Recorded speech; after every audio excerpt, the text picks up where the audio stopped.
Clause में ही matter आता है कंडीशनल क्लाउज का। और कंडीशनल क्लाउज को हम लोग हिंदी में कहते हैं सूरज बाबू शर्त सूचक उपवाक्य, समझे ना। तो इसमें क्या होता है कि सिंपल फ्यूचर टेंस से दो सेंटेंस आपस में जुड़े होते हैं और उनकी शुरुआत होती है यदि से। जैसे हमने कह दिया कि यदि वह पढ़ेगा तो वह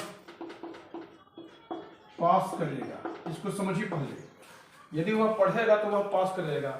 तो यही आपका पूरा कंडीशनल क्लॉज हुआ, शर्त सूचक उपवाक्य हो सूरज बाबू, समझे ना।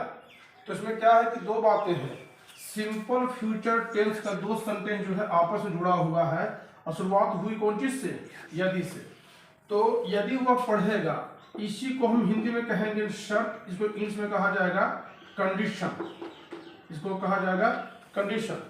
और वह पास करेगा, यह जो है आपका परिणाम है और इसी को हम हिंदी में कहते हैं सूरज बाबू रिजल्ट कहते हैं। क्या कहते हैं, रिजल्ट, समझे ना।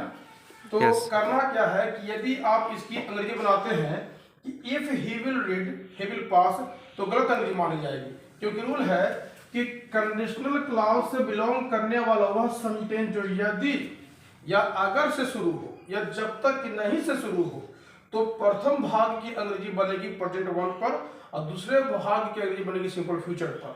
तो यहां पर इसको ऐसे बनाएंगे हम कि इफ ही रीड्स, ये कभी मत सोचिएगा कि रेगाग की है तो हम फ्यूचर वन बनाएंगे, शैल विल प्लस गिवन करेंगे, नहीं, नेवर, नॉट एट ऑल, ये गलत माना जाएगा। तो इसको बनाएंगे इफ ही रीड्स, ये बन गया आपका प्रेजेंट वन पर, क्योंकि यह बिलोंग कर रहा है कंडीशन से। किस चीज से, कंडीशन से। तो इफ ही रीड्स, वह पास करेगा, तो यह तो की अंग्रेजी हम देन नहीं देंगे, सीधे वह पास करेगा की अंग्रेजी हो जाएगी ही विल पास।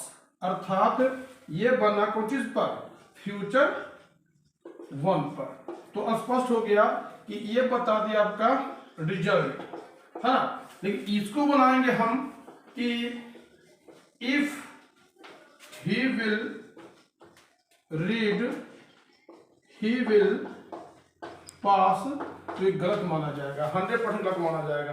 तो अपनी बातों को समाप्त करने के पहले मैं फिर से कह देता हूं कि कंडीशनल क्लॉज की हिंदी होती है शर्त सूचक उपवाक्य। और शर्त सूचक उपवाक्य का मतलब क्या होता है कि सिंपल फ्यूचर टेंस के दो सेंटेंस आपस में जुड़ जाते हैं और उनकी शुरुआत होती है यदि से, ठीक है ना। तो जब यदि से सेंटेंस शुरू होता है तो प्रथम भाग की अंग्रेजी हम बनाएंगे सिंपल प्रेजेंट पर और दूसरे भाग की अंग्रेजी बनाएंगे फ्यूचर वन पर, और सेंटेंस की हम शुरुआत कर देंगे इफ से, पहली बात। दूसरी बात, पहले भाग से कंडीशन का बोध होगा और दूसरे भाग से रिजल्ट का बोध होगा, और इसी को हम लोग कहते हैं कंडीशनल क्लॉज। उम्मीद है कि आप समझ गए होंगे।